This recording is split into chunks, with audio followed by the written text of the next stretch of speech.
I said, "Why would we need a DNA test?"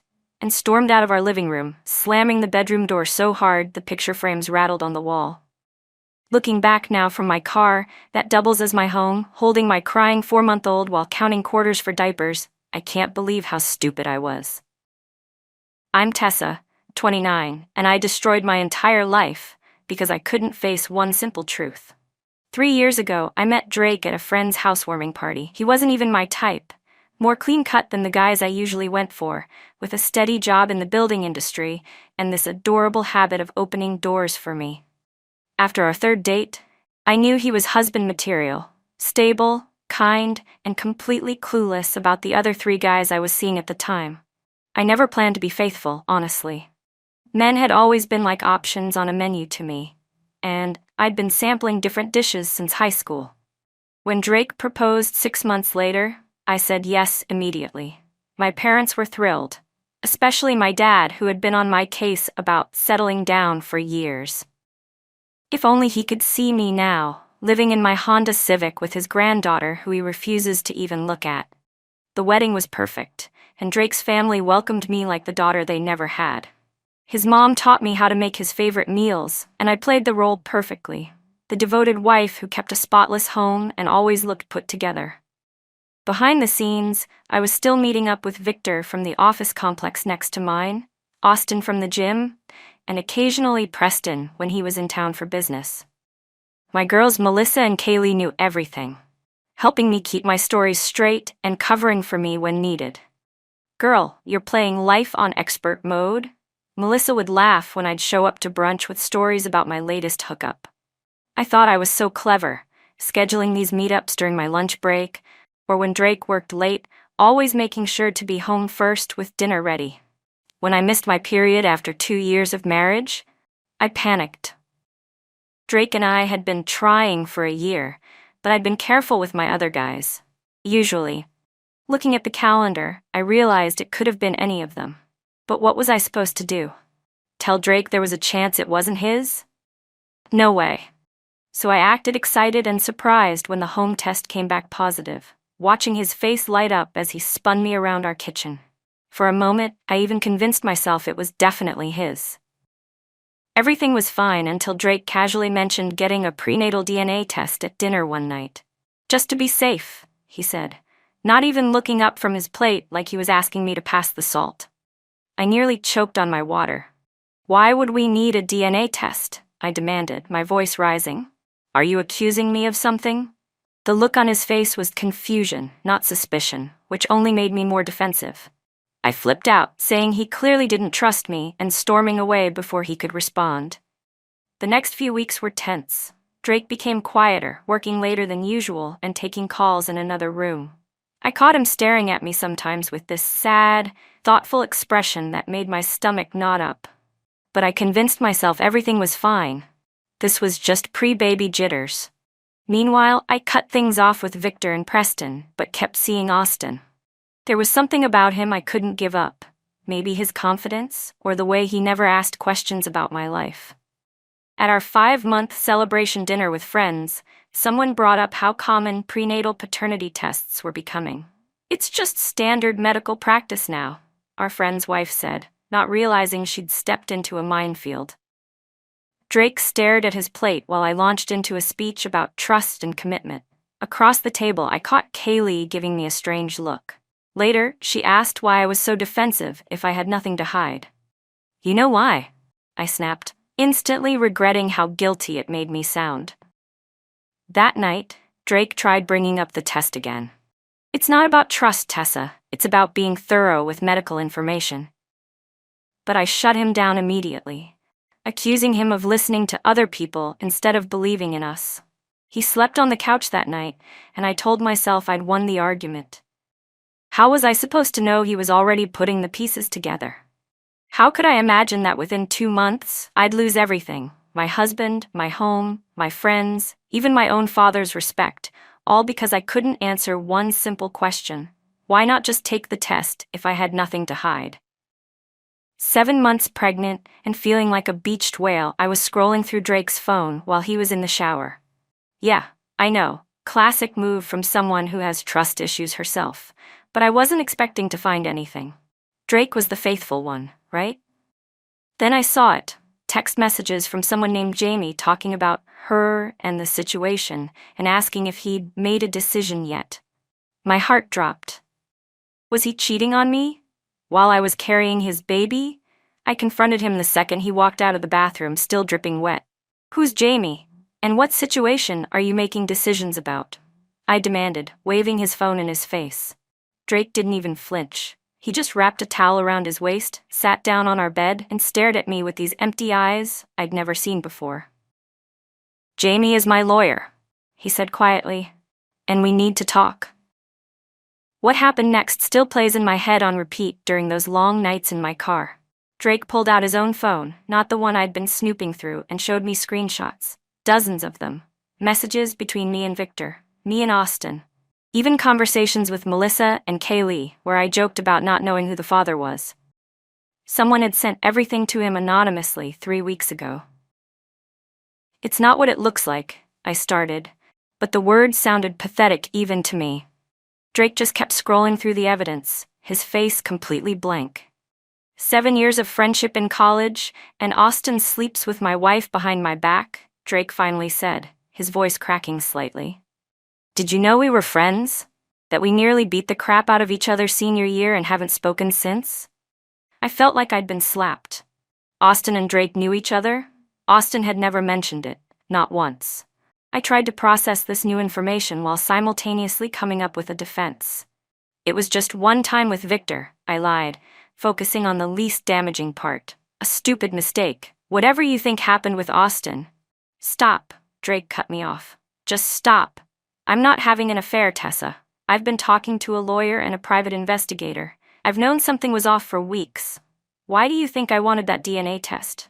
I started crying then, real tears mixing with the fake ones I'd turned on for effect. The walls were closing in. If he'd seen those messages, he knew everything. My perfectly managed double life was collapsing around me. I want a paternity test, Drake said calmly. Now, not after the baby is born, and don't bother arguing this time. Fine, I snapped, desperate to salvage anything. Take your stupid test, but it's your baby, Drake.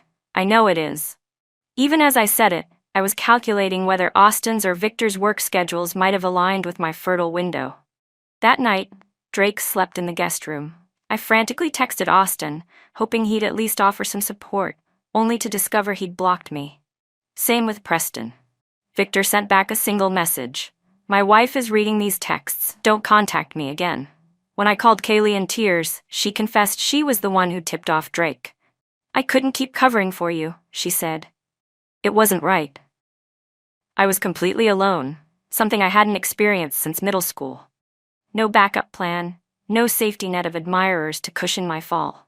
Just me, my unborn child of uncertain paternity, and a husband who looked at me like I was a stranger he'd found in his home. The test was scheduled for the following week, and deep down, beyond all my denial and self-deception, I already knew what the results would show. The waiting room at the medical center felt like death row. Drake sat beside me, scrolling through work emails, maintaining at least 2 feet of space between us at all times. I kept trying to catch his eye, to share some moment of connection, but he was completely walled off. The nurse called my name with a smile that faded when she sensed the tension between us. This is a simple procedure, she explained as we followed her to an exam room. We'll take a blood sample from Mom and a cheek swab from Dad. Results usually come back in 3 to 5 business days.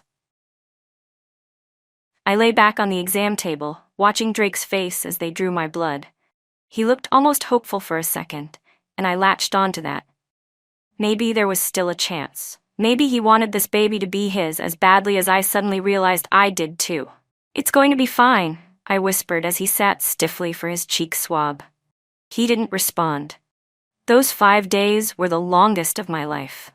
Drake moved most of his things to the guest room and came home late every night. I tried everything, cooking his favorite meals, wearing the lingerie he liked, even crying and begging for another chance. Nothing penetrated his armor. One night, I heard him on the phone with someone saying, "Her dad warned me, man. Right before the wedding, said she had patterns with men I should know about." I thought he was just being overprotective. I froze outside the door, remembering that conversation with my father 3 years ago. He'd pulled Drake aside at our rehearsal dinner, and they'd had an intense discussion I couldn't hear. When I asked Drake about it later, he just said, "Your dad wants me to take care of you." I'd thought it was sweet at the time. The call came on a Thursday afternoon. Drake was at work, and I answered his cell when I saw it was the medical center. The woman on the phone asked to speak with Mr. Wilson. "This is his wife," I said. "I can take a message." "I'm sorry, but due to privacy regulations, I can only discuss these results with Mr. Wilson directly." I hung up and immediately called Drake. "The results are in," I said, trying to sound calm. "They wouldn't tell me anything." 2 hours later, Drake walked through the door with a manila envelope. Without a word, he opened it at the kitchen counter and read the contents. I watched his shoulders sag, then stiffen. When he turned to face me, his eyes were red. "Not mine," he said flatly, sliding the paper across the counter. "Not even close." Something inside me broke. Not from the result, deep down I'd known, but from the finality of it. The DNA test showed a 0% probability of paternity. No room for error, no chance of a mistake. Just cold scientific proof that I'd been lying all along. "Drake, please," I started, reaching for him. "We can work through this. It was a mistake, but we can still be a family. You've loved this baby for 7 months already." "Stop." His voice cut through the room. "I'm leaving. My lawyer will contact you about the divorce." "You can't just walk out on me," I screamed, panic rising. "Where am I supposed to go? What am I supposed to do?" Drake paused at the door, looking at me with a mixture of pity and disgust. "You should have thought about that before. Your dad was right about you. He was gone within an hour, taking only essentials and leaving me in a house I suddenly realized was in his name only." I called Melissa in hysterics, but she sent me straight to voicemail. My mother answered her phone but went silent when I told her what had happened. "Your father and I need some time," she finally said. "This isn't a shock to him, Tessa. He's been waiting for this call for years." By evening, Drake's sister had posted about the situation on Facebook, not naming me directly, but making it clear enough who she meant. "To the woman who betrayed my brother after he gave you everything, karma always collects." The post had over 100 comments, many from mutual friends expressing sympathy for Drake and shock at my behavior. In desperation, I texted Austin, "The baby might be yours." Drake left, "I need help." His response came hours later. "My wife is due in August. Leave us alone or I'll get a restraining order." His wife? Austin was married and expecting a baby? The humiliation burned even deeper. I hadn't just been cheating on Drake, I'd been the other woman in Austin's life too. The perfect life I'd built was gone, and I had absolutely nowhere to turn. 2 weeks after Drake left, I got divorce papers and a notice that I had 30 days to vacate the house. The settlement he offered covered 2 months' rent at a cheap apartment. Nowhere near what I was used to. But I had no leverage to demand more. My job had already cut my hours because of complications with my pregnancy, and my bank account was dwindling fast. "You can stay with me until you figure things out," my sister Amber said when I called her crying, "but just until after the baby comes. Bradley and I need our space." Bradley was her boyfriend of 3 months, who already seemed annoyed by my presence before I even moved in. I packed up what I could fit in my car, leaving behind most of the furniture and housewares that I realized Drake had mostly paid for. As I drove away from the beautiful home we'd shared, I kept expecting to feel something profound. Regret, maybe, or at least sadness. Instead, I just felt numb, like I was watching someone else's life fall apart. Amber's spare bedroom was tiny, barely fitting a twin bed and a small dresser. I tried to keep a low profile, staying in my room when Bradley was home and helping with chores when he wasn't.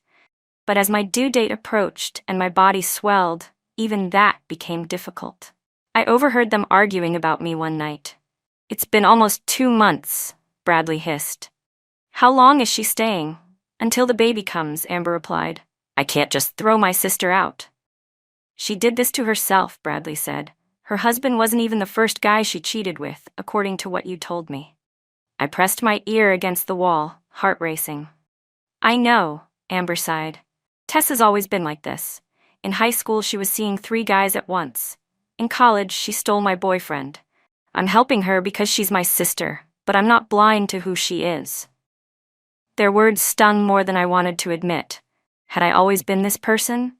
The one people helped out of obligation while talking about her behind her back? My water broke at 3 a.m. on a Tuesday, a month before my due date. Amber drove me to the hospital in silence, her face tight with resentment at being pulled from bed. The delivery was long and painful, my daughter finally arriving after 18 hours of labor. When the nurse placed her on my chest, red-faced and wailing, I searched her features desperately for some sign of Drake. But all I could see was Austin, in the shape of her eyes, the curve of her mouth. "What's her name?" the nurse asked, clipboard ready. "Emily," I replied, the name I'd chosen weeks ago. Drake had wanted to name her after his grandmother. I wondered if he even knew she'd been born. The hospital room remained painfully empty during my 2-day stay. No proud father, no flowers, no stream of visitors. My mother came once, held Emily briefly, and left after 20 minutes, explaining that Dad wasn't ready to meet his granddaughter yet. Amber visited daily, but spent most of her time on her phone. When we returned to her apartment, things deteriorated quickly. Emily cried constantly, I was exhausted and in pain, and Bradley made no effort to hide his annoyance. "The walls in this place are paper thin," he complained after a particularly rough night. "I have work in the morning. Can't you take her for a drive or something?" 2 weeks after Emily's birth, Amber sat me down at her kitchen table. "This isn't working," she said bluntly. "Bradley's threatening to move out, and I can't lose him too." "What are you saying?" I asked, though I already knew. "You need to find your own place. I can give you 2 weeks. I nodded, too tired to argue or beg. Where would I go? My final paycheck had barely covered Emily's diapers and formula. Drake's settlement money was nearly gone.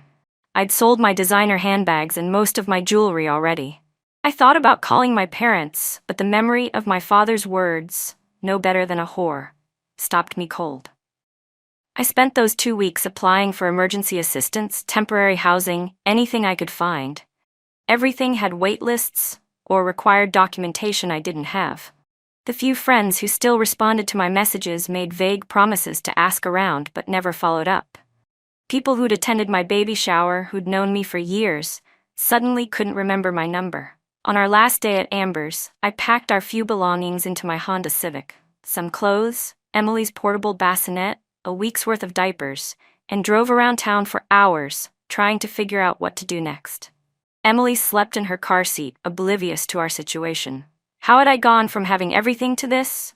From a beautiful home and loving husband to living in my car with a newborn, all my bridges thoroughly burned. That night, I parked behind a 24-hour supermarket where I'd seen other cars staying overnight. I reclined my seat slightly, one hand resting on Emily's car seat, and finally let myself cry. Not the manipulative tears I'd used so effectively throughout my life, but real, agonizing sobs that came from somewhere I'd never accessed before.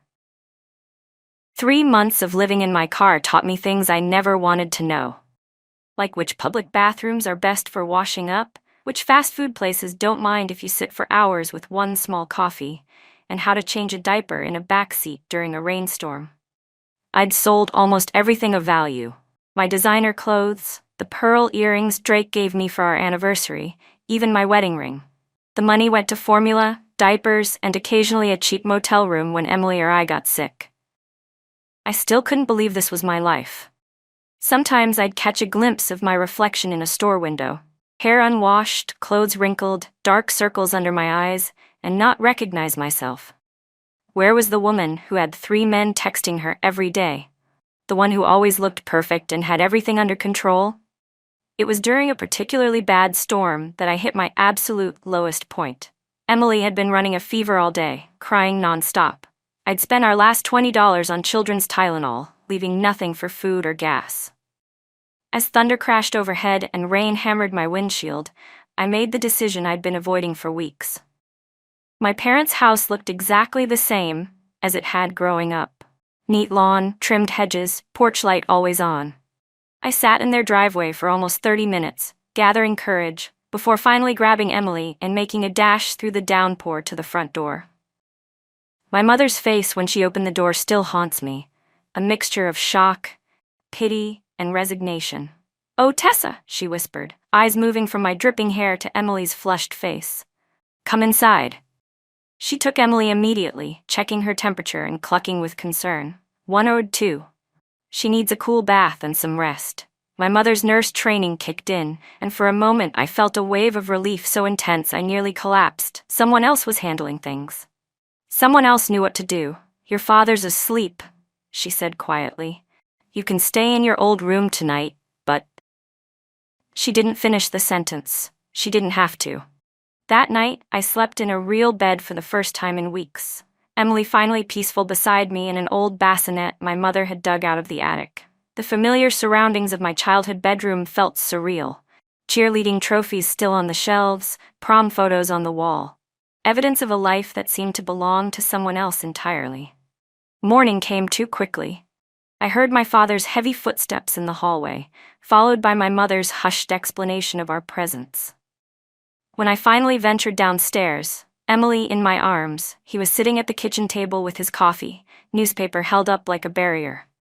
"Dad," I started, not even sure what to say next. He lowered his paper slowly, his face hard as he looked at me, but deliberately avoided looking at Emily. "Your mother says the baby's sick." "She's better now," I said. "Her fever's down." He nodded stiffly. "Good. That's good." An awkward silence stretched between us until my mother placed a mug of coffee in front of me. "Sit down, Tessa. Eat something." We managed a strained breakfast, my father asking pointed questions about my plans, while never once acknowledging his granddaughter's presence. When Emily started fussing, I took her to the living room to feed her, giving my parents space to talk. Their hushed argument carried down the hallway. "She's still our daughter, Richard. And she's still the same irresponsible girl who lied to that poor man for months, who might have trapped him with another man's child if he hadn't had the sense to ask for a test. She made mistakes." "Mistakes?" "She destroyed a marriage, Helen. She's living in her car because of choices she made. And now she wants us to clean it up for her, like we always have." When I returned to the kitchen, my father looked at me directly for the first time. "I warned Drake, you know. Before your wedding. I told him I'd seen how you operated since high school. Always multiple boys calling the house, always stories that didn't quite add up." He shook his head. He thought I was being an overprotective father. "Thought you'd changed." "I did change," I protested weakly. "I loved Drake." "No," my father said firmly. "You loved what Drake provided. Security, stability, a nice house. If you'd loved him, you wouldn't have been sleeping with other men from day one." "Dad, please. Why didn't you just take the test right away, Tessa?" The question exploded from him, his hands flat on the table. "If you truly believed the baby was his, why fight it?" "You know why? Because you knew. You knew there was a chance it wasn't his. And instead of being honest, you doubled down on the lie." His words hit me like physical blows because they contained something I'd been running from, the truth. I hadn't taken the test because, deep down, I'd known what it would show. I'd gambled everything on maintaining the lie, and I'd lost everything as a result. "You can stay tonight," my father said, standing up, "for the baby's sake. But tomorrow, you need to figure something else out. I won't enable this anymore." That night, I sat at my old room staring at Emily sleeping peacefully. She had a small birthmark on her shoulder I'd noticed weeks ago but had been trying not to think about, identical to one I'd seen on Austin during our time together. Undeniable proof, as if the DNA test hadn't been enough. I traced it gently with my finger, finally allowing myself to acknowledge the truth. Drake had been right to ask for that test, right to walk away. And I had no one to blame but myself. The universe works in weird ways sometimes. The day after leaving my parents' house, I was counting change in my car outside a discount store, trying to figure out if I had enough for diapers, when someone tapped on my window. I nearly jumped out of my skin, thinking it was security asking me to move along. Instead, it was Beth, a woman I'd worked with before my pregnancy. "Tessa, is that you?" she asked, peering into my car where Emily was sleeping in her car seat. "I thought that was your Honda." I wanted to disappear. Beth wasn't a close friend, just someone I'd shared a break room with, but she knew enough about my life to recognize how far I'd fallen. To my surprise, there was no judgment in her eyes, just concern. "Are you guys okay?" she asked, glancing at Emily and back to me. I considered lying. putting on the everything's fine mask I'd worn my whole life. Instead, I broke down completely, telling her the unvarnished truth through hiccuping sobs. How I'd cheated on Drake. How I'd refused the DNA test. How I was now homeless with a 3-month-old baby. Beth listened quietly, then said something I never expected. I have a spare room. It's not much, but it's better than your car. You can stay until you get on your feet. I stared at her, waiting for the catch. Why would you help me? You barely know me. Because someone helped me once, she said simply. When I was in a bad spot. Sometimes you just need a chance to turn things around. Beth's spare room was tiny, with just enough space for a futon and Emily's portable crib, but it felt like a palace after months in my car.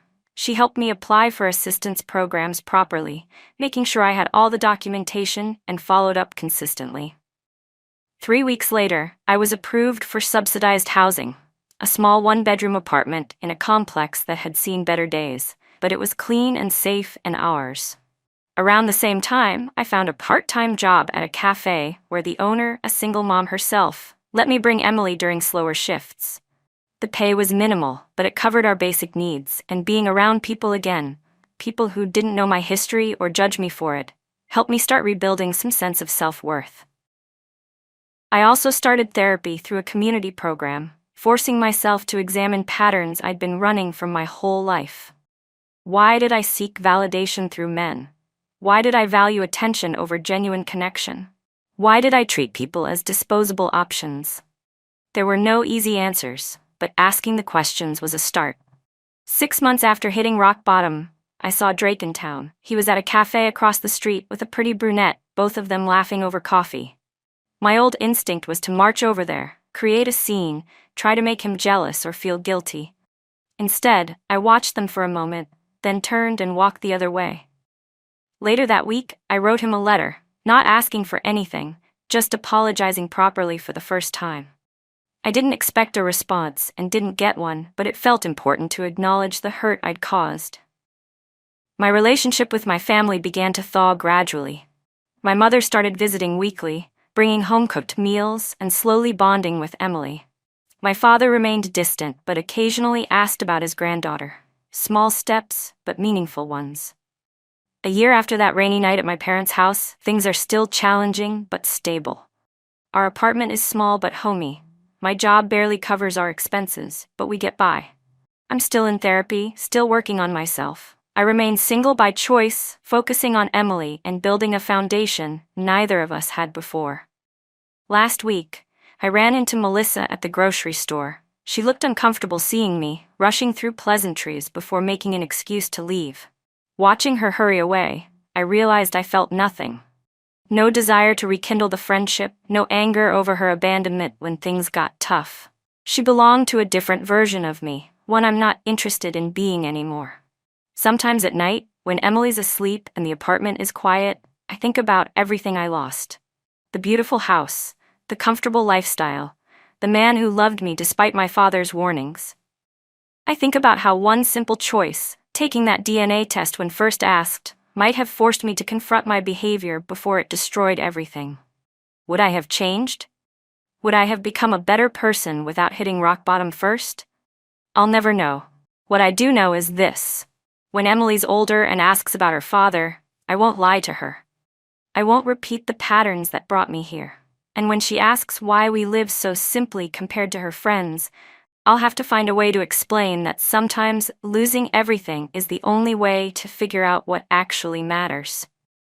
I still catch myself thinking the DNA test results must have been wrong somehow, that Drake overreacted, that everyone abandoned me when I needed them most. Old habits die hard. But then I look at Emily's birthmark, identical to Austin's, and remember the chain of choices that led me here. I did this. Me. Not Drake, not my friends, not my family. My choices, my lies, my refusal to take responsibility until it was too late. And that's the hardest truth I've had to face. I said, why would we need a DNA test? And now I'm a homeless single mom, and even my dad calls me a whore. But for the first time in my life, I'm trying to be someone who deserves better than that. Not for Drake, not for my parents, but for Emily and myself. It might be too late to fix the past, but it's never too late to change who you become next.